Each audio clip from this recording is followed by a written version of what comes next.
что костер в машине. Смотрите, ребята, мы в Иране, в эко-отеле.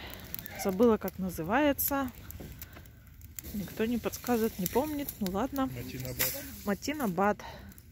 И у них тут традиция, не традиция, но в общем для туристов жгут костры. Романтик.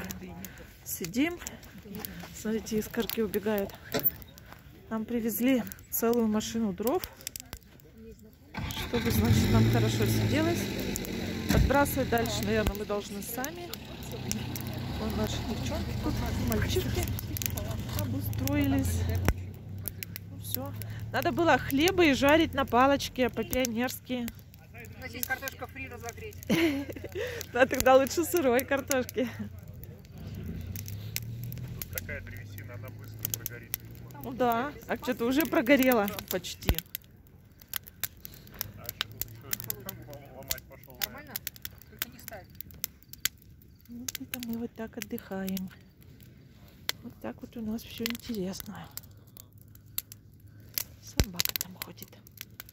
У меня такая одежда не походная, городская. Я на какие-то костры никак не рассчитывала.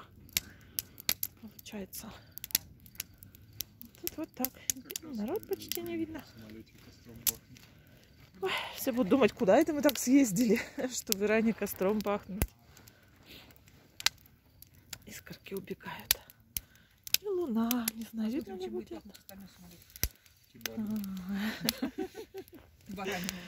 Отлично. Ну, как-то так. Не знаю, ага, вот меня маленько видно, это я. Покажусь. Тоже. Я и костер. Ух ты! А так, ну что так видно? Ну-ка сфоткаемся. Где костер?